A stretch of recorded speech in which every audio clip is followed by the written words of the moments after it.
Hi, I'm Sawyer McPhail. My family owns Outsider Coffee. You're listening to Outsider Nation, the podcast that's waking people up. Hello and welcome back to the Outsider Nation podcast. I'm your host, Lindsay McPhail, joined today by the marvelous, the fantastic CJ McPhail. Hi, everybody. So excited to be with you guys today. So today we are talking about something that has really been a force in our lives even before we could put words to it. But I think the reason it's so strong right now is because we've really been able to label it and see how powerful it's been in our lives in the last couple years, but even recently. So we are talking about feeling alive by learning to live in the gray. Yes, feeling alive. And as we come into the end of January now, and kind of to tee off our last podcast, our heart is to help you stay in the game. Our heart is to help you stay in the arena. Our heart is to help you stay focused, to love yourself, to do those things. And this really falls right in the middle of that. And to me, it's probably the foundation of that. So how do you feel alive as we come into the end of January? And we want to talk about that. There's this idea of that you've all heard, all or nothing thinking. Some would call it perfectionism. All or nothing thinking sort of goes like this. I'm always going to be on, and if I ever get off, then I'm just going to stay off because obviously I couldn't do it anyway. That's an example of all or nothing thinking. In a diet, it's you're on, you're doing really, really well. Man, you're eating well. You're so proud of yourself. You've nailed it across the board. And then that big celebration dinner comes and you go ahead and have a little bit and you feel so much shame and guilt for whatever reason that you go ahead and just binge eat the whole thing. And then you've wasted and you feel like you've gained all your weight back and screw it because it's not going to work anyway. That's all or nothing thinking.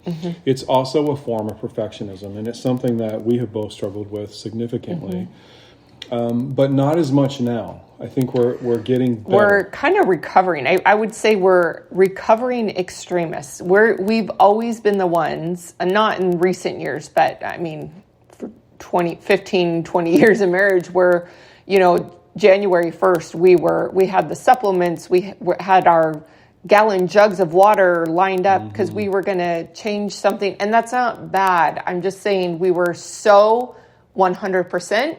And then we would mess up, and then we were negative 100%. And that's just in one area of our lives. We're very extreme people, but I think one of the things that has really transformed our lives and our success in several areas of our lives is just getting off that bus. Yes. And it's not getting off, it's giving ourselves permission to get off. Yeah. It's saying to ourselves over and over again, it's going to be okay. Yeah. Even if one of the extremes played out, which we want to talk about. So how do you recover? How do you heal from that, if you will? Whatever words you want to use. We want to suggest today that it's time to start learning to live in the gray. Yeah. And here's what we mean. In life, we typically have extremes. One side, far right, one side, far left, and then there's everything in the middle. Yeah. Black and white. Most of our lives are somewhere in the middle. We live most of our lives somewhere in what we're just calling the gray. Yeah. Yes, there's extremes, and those extremes can be the highest of highs. They can be beautiful. Extremes aren't wrong, and they can also be the lowest of lows, a sudden loss or something like that just rocks our world. But that's not what happens every day of our life. Yeah. Those things do happen, but what happens the majority of the time is this gray. It's this grayness that we want to suggest to you. It's time to learn to start celebrating, because that's really, if I could sum up how we've made this work, babe, it's probably we've started celebrating that more. So let me give you a couple of examples. For example, we spend a lot of time right now living in the South picking our kids up from school. Well, living in the rural South. That's true. To qualify, yeah, we live out in the country. And we spend a couple hours a day in the car just with school Monday through Friday. I don't mind it. I think at first it seemed overwhelming.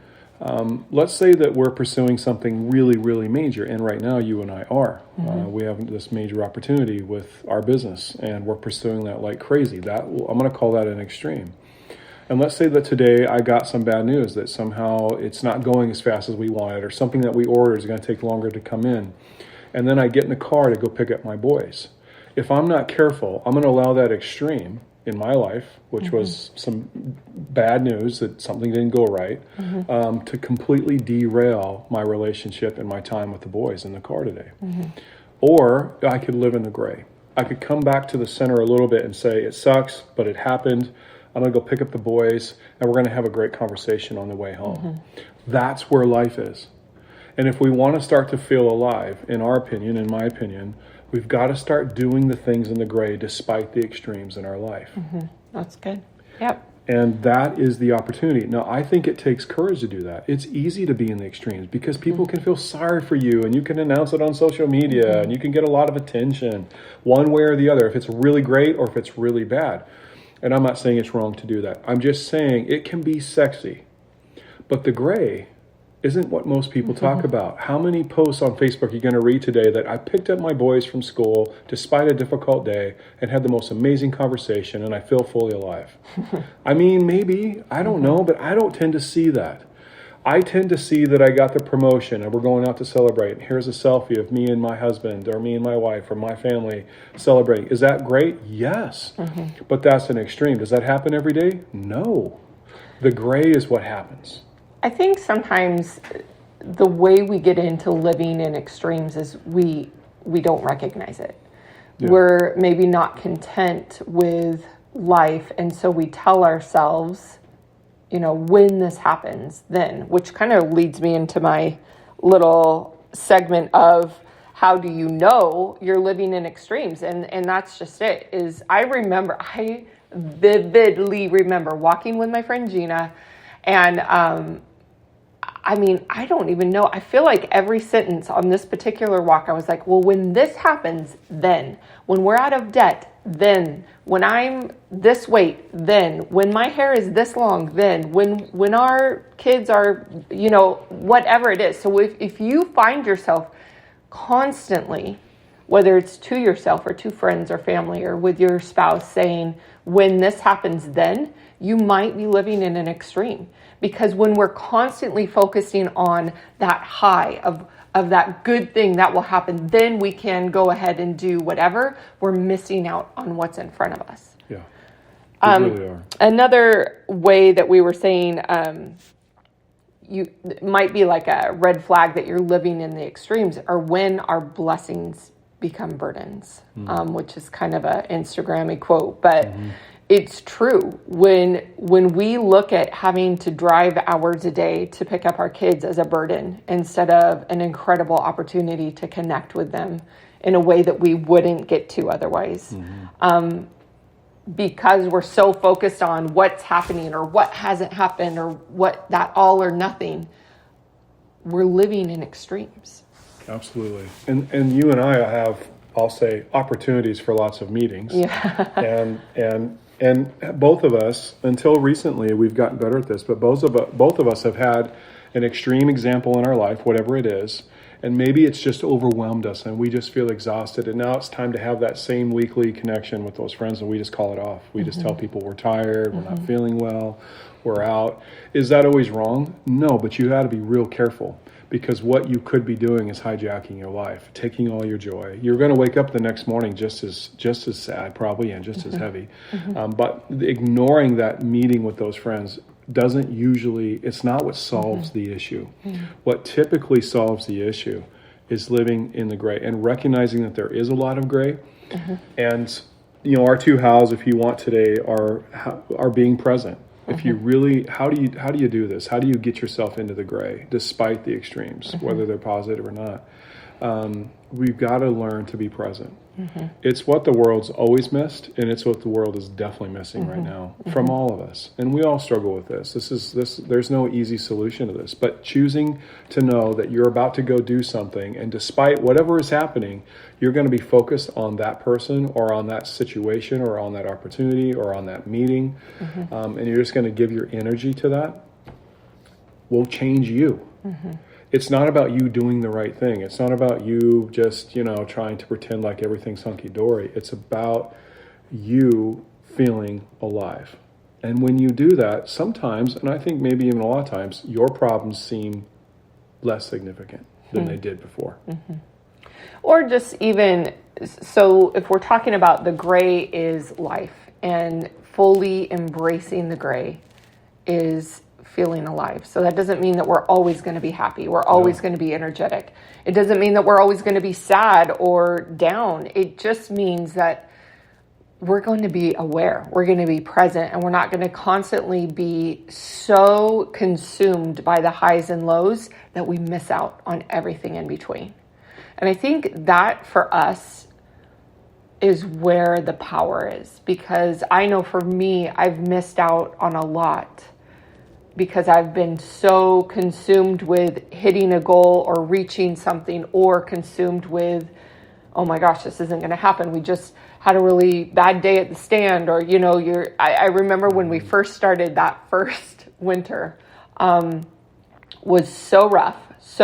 And, I was checking our sales real time, like every 15 minutes. And if we were up 3%, I was like, okay, we're going to be okay. And if we were down 5%, I was short and nasty to everybody around me. And I had to get to a point where I knew I couldn't live like that.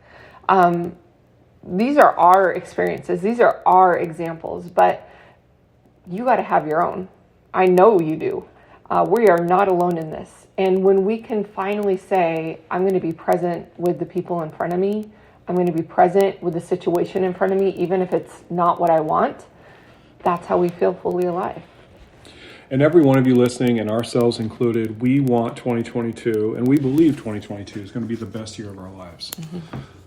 But to put a little damper on that for a quick second, before I say the really positive part, if you choose to be a perfectionist and live in perfectionism, or a different way to say it, all or nothing thinking, you're limiting your chances of that being of that actually happening. But if you can pull yourself away, and we all can, that's what's good about this. Yeah. If we can just pull ourselves away and say, despite my circumstances, good or bad, what are my biggest priorities? Who do I love the most? Who means the most in my life? And am I being present with them? Or how can I be more present with them? For us right now with school-age kids, the best example we have is choosing, desperately trying, and we fail, but we're really trying to be present in the car. We even started listening, we both listen to podcasts with the boys now, so we can have things to talk about instead of just, how was your day? And you get, as you all know, teenagers, you get the one-word answer. And then it's like, crickets are chirping. So we've tried to get creative even in the car of how we can be present, because we're trying to recognize that most of our lives is in this gray. It's not on the extremes. And slowly we're winning some battles, if you want to call it that. And I'm really proud of that. And we are feeling more alive despite our circumstances. Exactly. And that's what I was going to say is, win or lose, the idea is that we are fully embracing life where it happens. We're not checking out because it's really good or it's really bad. And I would say with that, the second thing in how to do this and how to feel fully alive by living in the gray is consistency. And I would say if there's one thing I am the worst at in the world, it would be consistency.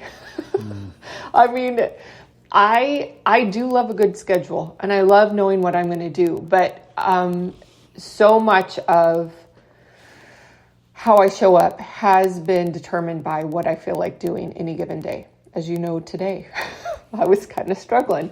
But when we can be consistent in the small things, when we can be consistent in the gray, with the things that feel mundane, with the things that just don't light our souls on fire, it truly does elevate everything else in how we experience life. Yeah. And what I'd add to that, that's good, babe, is just give yourself permission to do things differently if you have to. But good. Be consistent. Yeah. So some of you right now need to end this podcast and go for a walk. And you don't normally do that. That's not your routine, quote unquote. But you need that. There's too much gray coming at you. And you don't want to live in the extreme. So one way to pull yourself back to center is go for a walk, take a breather. We like to go for drives. Our best dates seem to be in the car, on drives, and our deepest conversations tend to happen in the car. And, for us, that's what works. What works for you? Yeah. our heart, again, and I'm going to repeat myself, is that you could feel fully alive, that you could take the goals, the targets, whatever you call them, that you've set out for yourself in 2022 and crush them. Absolutely crush them. And what we're telling you and what we've learned is that if we live in the extremes, it's going to be real hard to do that. But if we pull ourselves back to being present and being consistent in the gray, then we're going to kick tail. Well, and I think too, this idea is so applicable to every area in our lives. If you want a better marriage, consistently communicate and have date nights or days. If you want to be healthy, consistently find whatever program or lifestyle works for you and stick with it. Be present in that. If you want to be financially healthy, be consistent in paying off your debt or whatever thing you're going after. For us, I think we're so down with this idea right now. So many times, whether we're having a great day or a hard day, in business or in health, in our marriage, with our kids, we look at each other. I'm going to cry. We look at each other and we just say, we're doing it. Like, it's hard, or it's amazing, or it's hard and amazing, but we're doing it. And to me, those words are just a reminder, like, we are doing it. And this is what it means to feel fully alive. It's incredible, and it's freaking hard sometimes. But over everything, I would rather be present and consistent and embracing this gray than allowing my circumstances or what I think is next or what I'm hiding from in my own life to determine how I'm going to feel on any given day. Yeah, that's so good, babe. So we love you guys. Yep. We're so grateful to have you in our life and to hopefully have a positive role in your life. And our prayer today is that you take these words and these concepts that aren't new to us and they're age-old wisdom, but apply it to yourself. When you pick up your kids, if you're picking up your kids on this day that you hear this, then maybe try to be even more present than you've ever been. If you're married, go to him or her and work hard at being present. Ask some honest, open-ended questions and just see what starts to unfold. And then give yourself permission to say, today's going to be mostly gray, and that's okay. I'm going to celebrate that. I'm going to look for the little things that are working. Yeah. And I'm going to be really happy about that, and I'm going to be proud of that, despite whatever other extremes may come. And you're going to find yourself alive and inside of an adventure that you hadn't even recognized until now. Exactly. So good. Thanks, babe.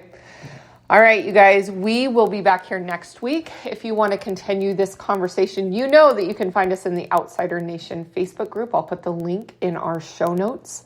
We love you. We're so honored to be on this journey with you. And here's what I really love, that we get to talk about things in real time in our life. We never hop on here with, oh, we're so amazing at this, so we'll share our knowledge. It's usually something that we are fighting our way through. Yeah. And I love sharing that. And I love knowing, especially when we hear from people, whether it's what are they called? Reviews or just people texting or messaging us, that we know we're not alone because you're telling us that you were struggling with the same thing. So we love to hear your feedback. So feel free to reach out to us. We're just grateful for you. Proud of you guys. All right. We'll see you next week. This is the Outsider Nation podcast. Thanks for listening. Please share this with someone who needs to hear. And don't forget to subscribe and leave a review. For more info and amazing content for people just like you, head on over to outsider.coffee now.